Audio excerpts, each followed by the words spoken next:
padres de familia. Para subtítulos en español, por favor vaya a sus preferencias y presione subtítulos en español.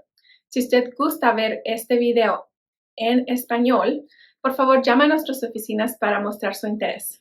Gracias. Welcome to the Family Eagle News just for parents and guardians. I'm Mr. Kennington, and with me are Mrs. Young, our Early Childhood Center Director, and Miss Lopez, our Junior High Principal. In this, our April episode, we will hear from our social workers about what we can do to prevent child abuse. We'll hear from Mrs. McKay about how you can show your appreciation for OPA's hardworking staff. And we will hear from Miss Amy about our state testing window and what you can do at home to make sure your kids give their best effort. Lastly, we will hear about our O-Town Taco Showdown, OPA's spring fundraiser. But first, let's take a look at what's going on our 3 campuses. This month at the ECC, we have April 9th, our Family Engagement Team meeting, 3:15 upstairs in the boardroom at the ECC. April 10th is our Leader in Me Spirit Day. April 11th is our Kindergarten Family Night. It will be in the elementary gym from 5 to 6:30, and it is a luau-themed party. April 17th is free dress and family skate night at Neptune Skating from 4 to 8 p.m. Please join us. All right, coming up here at OPA on Tuesday, April 9th, we've got our Family Engagement Team for all parents and guardians. That is going to be here in the ECC at 3:15. On April 10th, which is a Wednesday, we've got our Leader in Me Spirit Day, so stay tuned for that. We'll let you know exactly what that is going to be. And on April 17th, which is a Wednesday, it is free dress, and we also get a free skate night at Neptune Skating over on Washington Avenue. So be sure to come to that from 4 to 8 p.m. for all OPA students. On April 23rd, which is a Tuesday, we've got first grade family nights at 5:30. And on Thursday, April 25th, we have family conferences, but that's a little different. It's only from 4 to 6 p.m. and it is open house style, so there's not going to be any appointments. So just come, meet your teachers, talk to them, and that is it.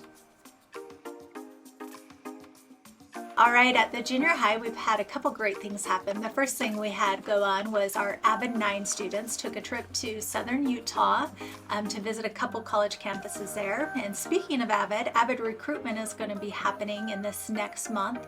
Avid is a great class for students who want to get college and career prepared, learn skills for their current classes to help them do better. If you are interested in your student signing up for Avid, you would need to speak to Mr. Sanchez or Mrs. Hinesley, our school counselor. We also finished off March's attendance challenge. We're doing an attendance challenge each month for our junior high students. The class that wins this gets to pick the theme for Spirit Day. And so part of our attendance challenge is just making sure kids are there every day and also that they're on time. Coming up, we've got quite a few things. Well, spring break, first of all. We also have a family engagement team meeting that's at 3:15 in the ECC on April 9th. We have a free dress day on April 17th. That same day, our Avid students are going to visit Weber State's campus. And then that night, there is family skate night at Neptune Skating, and that's from 4 to 8. On April 25th, we have family conferences from 4 to 6. And then May 1st is our career day at the junior high. We are looking for speakers for this still. So if you have a career you are excited about and want to share with our students, please contact the junior high front office. I also wanted to give a special shout out for a student. We had the state science fair recently, and I wanted to congratulate Deborah Mills Espinosa, who she won first place statewide in the zoology category, but she also won a Young Innovators Award and a scholarship to Weber State. Finally, we have boys soccer season starting up, and then we are moving on to our April challenge for attendance, which is happening in a student's class where, again, just students need to be on time each day. Our first bell rings at 8:05 and present each day. And in April, we have testing beginning, which you guys will hear more about. Here are a few words from our social workers, Miss Rebecca and Miss Losa, on child abuse prevention.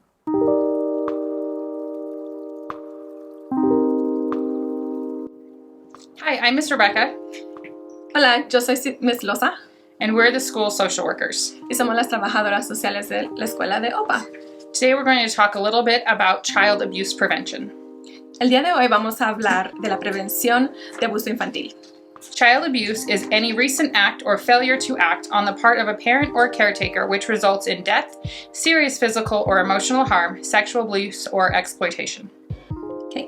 El abuso infantil es cualquier acto reciente o falta de acción por parte de un padre o guardián que resulte en la muerte, daño físico o emocional, abuso o explotación sexual. The four most common types of abuse are physical, emotional, sexual, and neglect. Los 4 tipos de abuso más comunes son físico, emocional, sexual y negligencia. Physical abuse is non-accidental physical injury to a child caused by a parent or caregiver. El abuso físico incluye lesión física no accidental a un niño causada por un padre o un guardián. Sexual abuse is any interaction between a child and an adult or another child in which the child is used for sexual stimulation of the perpetrator or an observer. El abuso sexual se define como cualquier interacción entre un niño y un adulto u otro niño en la que se utiliza el niño para la estimulación sexual del predador o de un observador. Emotional abuse is a pattern of behavior that impairs a child's emotional development or sense of self-worth. It includes but is not limited to constant criticism, threats, or rejections, withholding love, support, or guidance.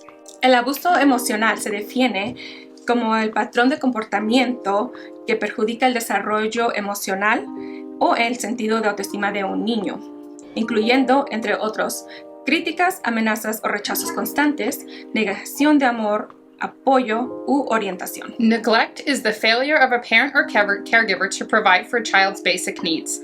It includes the failure to provide necessary food, shelter, medical or mental health treatment, educate or attend to special education needs, or inattentive to the child's emotional needs. La negligencia se define como la incapacidad de un padre o guardián de satisfacer las necesidades básicas de un niño, incluyendo no proporcionar alimentos, refugio, tratamiento médico necesario o de salud mental, educar o atender las necesidades educativas y falta de atención a las necesidades emocionales de un niño. Some signs of abuse can include sudden changes in behavior or school performance, being overly compliant, passive, or withdrawn, reluctance to be around a certain person, coming to school or other activities early, staying late, and doesn't want to go home, seeming scared, anxious, depressed, or aggressive, and changes in eating and sleeping habits. Los signos de abuso pueden incluir cambios repentinos en el comportamiento o rendimiento escolar, se rehúsa a estar cerca de alguna persona, llega temprano a la escuela o a otras actividades, se queda hasta tarde y no quiere volver a casa, se ve asustado, ansioso, deprimido o agresivo y muestra cambios en los alimentos y de sueño. If you suspect a child is being abused, you need to report it to the Department of Child and Family Services or law enforcement. The number for DCFS is shown below. Si sospecha que un niño está siendo abusado, por favor contacte al Departamento de Niños y Familia en el número en la pantalla. If you would like more information about protecting children from child abuse, see the attached slideshow for local and federal resources. Si desea obtener más información sobre cómo proteger a los niños de abuso infantil, presione el enlace en la presentación que incluye recursos locales y federales.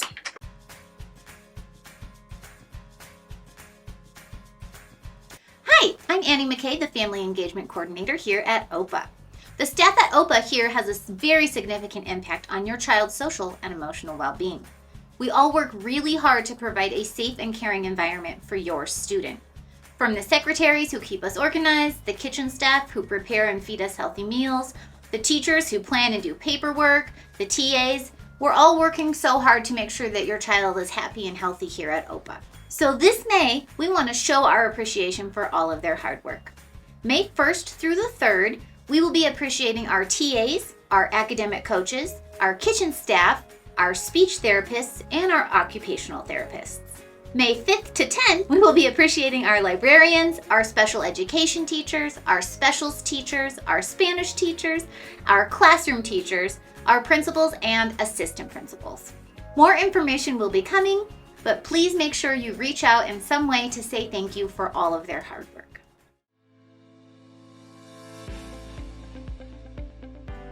we thought that we'd add some information for parents to maybe help their kids get ready for the testing. We have a few things: physical preparation, sleeping, nutrition, physical activity. No tech time before bed is very important. They don't get full sleep when that happens. We want to make sure that they are eating a healthy breakfast. They get snacks through the testing. But breakfast is, as we've all learned, the best meal of the day, the most important meal of the day. If they're not eating at home, they will have breakfast here at the school. And physical activity. Once they are done with school, if they can get out and get their body moving, that's going to be really important to get those brain cells moving. Also, we want to talk about mental preparation. If you can do some talking with your kids on what is expected and, trying their best, that's all that we ask. Maybe teaching and helping your kids with some positive self-talk, encouraging them and their classmates to do the best that they can, and relaxing techniques, counting to 10, calming their bodies, focusing. Those are all important things that we can do before, during, and after testing. Tips during testing, the day of. So they will not be doing testing every single day, all day long. It is broken up so that they can have the best possible outcome on those tests. However, we want to make sure that they are focusing on the question. They are taking their time. Ask your students, before school, after school, if they were able to do testing today, and how they feel about it. Stay calm, relax, breathe. It's okay to get things wrong. That helps us, that helps them. And make sure that you are checking your work. It is always the best practice at the end of a test, to go back and look at the answers to make sure that's what you really feel. Taking your time, breathing, all of that will help with the test taking. Thanks, guys. At OPA, we spend a lot of time working hard and learning, but we know that sometimes we have to sharpen the saw. That is Leader in Me lingo for enjoying your downtime. On May 9th, which is a Thursday, OPA will host our annual Spring Carnival, but with a little bit of a fun twist. The O-Town Taco Showdown will feature our favorite spring events like the book fair, it's buy one, get one free, the amazing art show, bounce houses and games, but this year we're adding more.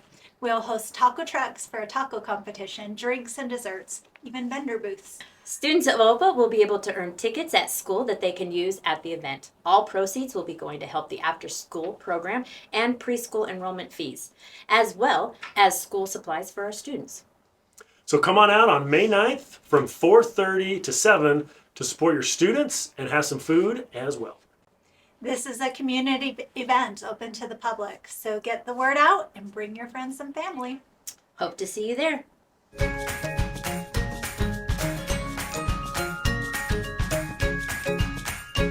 This is a great time to register your child for next school year.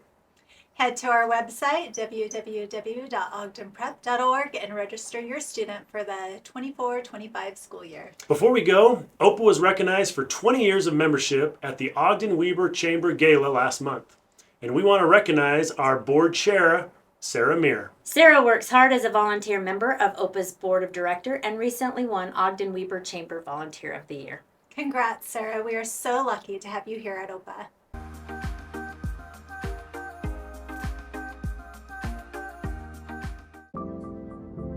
Here at OPA, we've expanded a lot, so sometimes parking can be a little hard to find.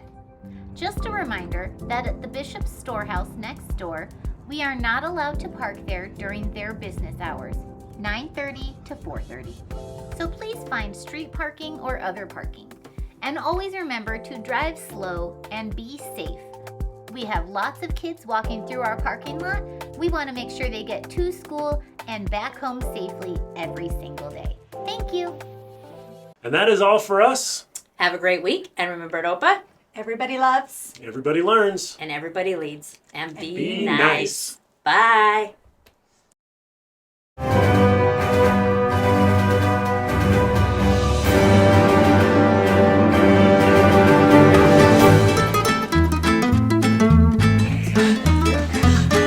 Right, let her. Mixed with tongue twist. I want Good. Casey.